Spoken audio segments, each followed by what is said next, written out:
Info کے ناظرین السلام علیکم۔ آج کی ویڈیو میں آپ کو بتائیں گے کہ کویت کے شہریوں نے بھارتی اسلاموفوبیا پروپیگنڈے کے خلاف ایسا کام کر دیا کہ بھارت بھر میں کوحرام کی صورتحال پیدا ہو گئی۔ تبلیغی جماعت پر جھوٹے الزامات لگانا مودی کے لیے درد سر بن گیا۔ اب معاملہ دنیا کی سب سے بڑی عدالت میں پہنچ گیا۔ مسلمانوں کے حق کی بات کرنے پر دلی اقلیتی کمیشن کے سربراہ پر مودی سرکار نے بجلیاں گرا دی۔ ہندوستان میں RSS کے بندوں نے لاکھوں شہریوں کا جینا حرام کر دیا۔ عمان کے شہریوں نے مودی کو سزا دینے کے لیے بھارتی شہریوں کے حوالے سے ایسا فیصلہ کر لیا کہ مودی اپنے حواس کھو بیٹھا۔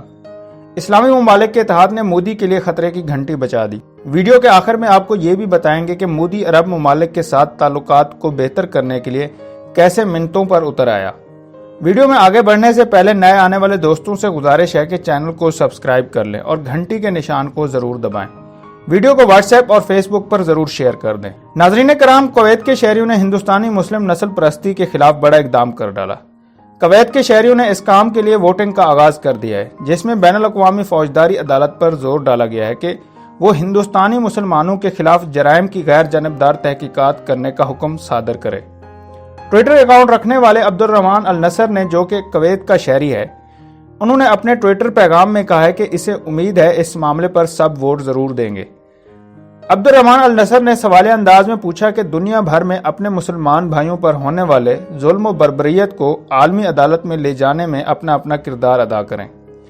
خیال رہے کہ عرب شاہی خاندان کے ساتھ ساتھ متعدد مقامی دانشوروں نے اپنی ٹویٹس میں مسلمانوں پر ہونے والے ظلم کی شدید الفاظ میں مذمت کی، تاکہ مخالفانہ تبصروں کو ختم کیا جائے اور سچ کی آواز کو بلند کیا جائے، تاکہ جس ظلم و بربریت کا بھارتی مسلمان نشانہ بنے اس کے خلاف آواز اٹھائی جائے۔ اس سے پہلے متحدہ عرب امارات کے شاہی خاندان کی رکن شہزادی ہند القاسمی نے دبئی میں کام کرنے والی ہندوستانی خاتون کی مسلمانوں کے خلاف زہر اگلنے پر خوب سرزنش کی تھی، جس نے مسلمانوں کے خلاف نازیبا الفاظ استعمال کیے تھے، اور اس خاتون نے تبلیغی جماعت کو ایک اسلامی مشینری قرار دیا تھا۔ شہزادی نے اس کے جواب میں متحدہ عرب امارات کے اس قانون کو شیئر کیا تھا جس کے تحت نفرت انگیز تقاریر پر پابندی عائد کی گئی ہے، اور اس قانون میں کہا گیا کہ جو بھی متحدہ عرب امارات میں کھلے عام نسلی اور امتیازی سلوک کی بات کرے گا، اس کو جرمانہ اور ملک بدری کی سزا کا سامنا کرنا پڑے گا۔ 12 گھنٹوں کی ووٹنگ کا عمل 66,133 ووٹوں کے ساتھ حتمی نتائج پر ختم ہوا۔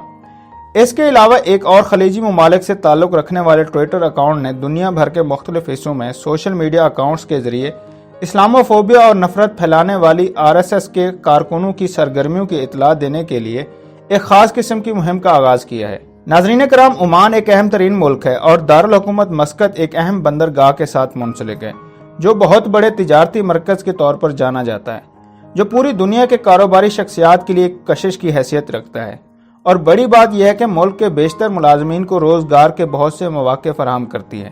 اس کے علاوہ اس بات میں بھی کوئی شک نہیں ہے کہ بھارت کے مزدوروں کی بہت بڑی تعداد عمان میں آنے والی سب سے بڑی کمیونٹی ہے۔ عمان میں 2010 میں ہونے والی مردم شماری کے تحت عمان کی مجموعی آبادی 2.3 ملین تھی، اور جس کا 20% حصہ بھارتی شہریوں کا تھا، اور اس میں کوئی شک نہیں ہے کہ 2020 میں عمان کی آبادی میں اضافہ ہوا ہوگا، اور اس طرح بھارت سے آنے والے مزدوروں کی تعداد میں بھی یقینی طور پر اضافہ ہوا ہوگا، اور اب یہ تعداد 20% سے زیادہ ہو گئی ہے۔ ہندوستانی عمان کے علاوہ عرب ممالک میں آنے والی سب سے بڑی کمیونٹی ہے۔ عمان میں تقریباً 4,48,000 سے زیادہ ہندوستانی تارکین وطن کی سیوا کی جا رہی ہے، جس میں تقریباً 25% غیر ہنرمند کارکن اور 30% نیم ہنرمند، جبکہ 35% ہنرمند کارکن ہیں۔ اگرچہ عمان کی حکومت ان بھارتی تارکین وطن پر مہربان رہی ہے اور گزشتہ کچھ سالوں سے ان تارکین وطن کی اچھے انداز میں دیکھ بھال کر رہی ہے، لیکن اب عمان کی جانب سے ان ہندوستانی کارکنوں کے لیے ان کے رویے میں خاص تبدیلی کو دیکھا جا رہا ہے۔ حال ہی میں عمان کی حکومت نے ایک بہت بڑا فیصلہ کرتے ہوئے تارکین وطن کارکنوں کی جگہ عمانی شہریوں کو لانے کا فیصلہ کیا ہے۔ معاشی ماہرین کے مطابق ہندوستانی تارکین وطن کو اس فیصلے سے بہت ہی بری طرح کا نقصان اٹھانا پڑے گا، کیونکہ عمان میں سب سے زیادہ تعداد بھارتی تارکین وطن کارکنوں کی ہے۔ یہ بھی چہمگویاں کی جا رہی ہیں کہ بھارت میں مسلمانوں پر ہونے والے ظلم کے بعد عمان کی حکومت کی جانب سے سخت قسم کا رد عمل ہو سکتا ہے۔ کچھ تجزیہ کاروں کے مطابق بھارت کی جانب سے سوشل میڈیا پر مسلمانوں کے خلاف عالمی وبا کے پھیلانے کا بے بنیاد پروپیگنڈا اور کشمیر کی خصوصی حیثیت کو ختم کرنے کے بعد عمان کی حکومت کو یہ اہم فیصلہ کرنے پر مجبور کیا گیا ہوگا۔ اگر اس فیصلے پر عمل درآمد ہو جاتا ہے اور ہندوستانیوں کی ایک بہت بڑی تعداد کو واپس ان کے ملک بھیج دیا جاتا ہے تو اس میں کسی قسم کا شک نہیں، یہ فیصلہ مودی سرکار کے لیے بہت ساری پریشانیوں کا پیش خیمہ ثابت ہوگا۔ نریندر مودی اور اب ان کے ہواری اس صورتحال کو معمول پر لانے کی کوششوں میں دن رات لگے ہوئے ہیں کہ اس پریشانی سے کس طرح نمٹا جائے، لیکن عمانی حکام اپنے فیصلے پر ثابت قدم ہیں۔ ان کا کہنا ہے کہ عمان میں کام کرنے والوں کے لیے ملک بدری کا فیصلہ نہیں کیا گیا، لیکن اب تک کے زمینی حقائق سے یہ لگتا ہے کہ اس سے کسی کو کوئی بڑا نقصان نہیں ہوگا۔ بھارت اور ان کے شہریوں میں اس فیصلے کے خلاف شدید غم و غصہ پایا جاتا ہے۔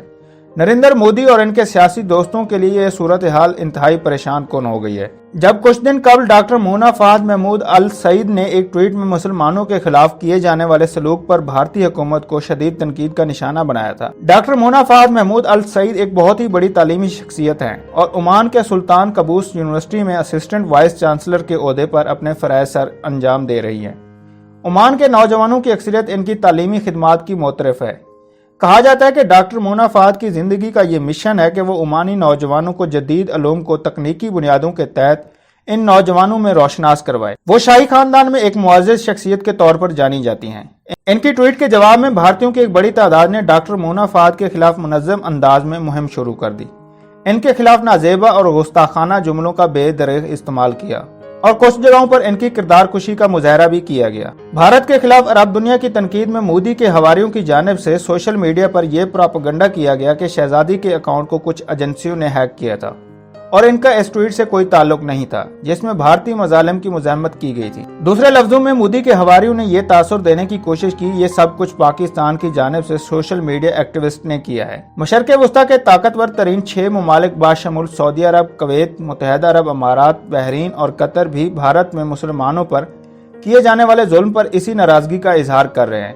یہ حقیقت ان عرب ممالک پر بھی عیاں ہے کہ یہ سب کچھ مودی کے اور ان کی جماعت کے پیروکار مذہب کی بنیاد پر عرب ممالک کو بدنام کرنے کا کوئی موقع ہاتھ سے نہیں جانے دیتے۔ حال ہی میں بی جے پی کے ممبر پارلیمنٹ تجسوی سوریہ کا توہین امیز ٹویٹ ایک بار پھر سوشل میڈیا پر وائرل ہوا۔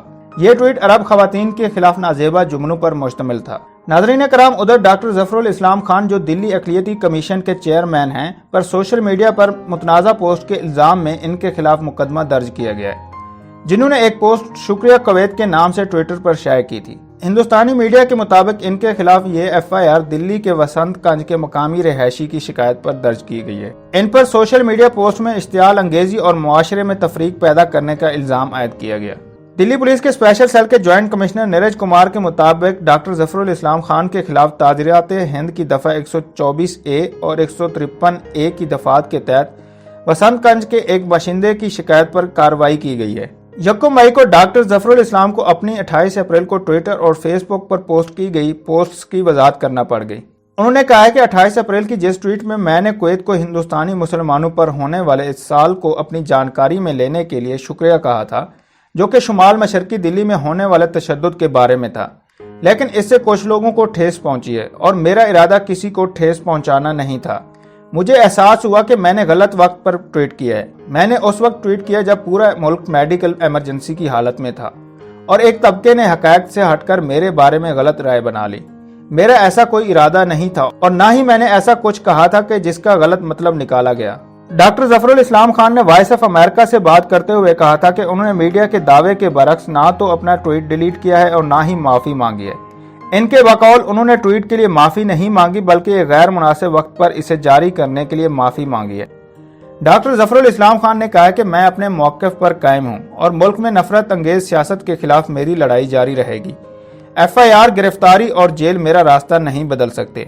وہ مسلمانوں اور دیگر اقلیتوں کے حق میں آواز اٹھاتے رہے ہیں اور جب تک زندہ ہیں اقلیتوں کے حق میں اپنی آواز کو بلند رکھیں گے۔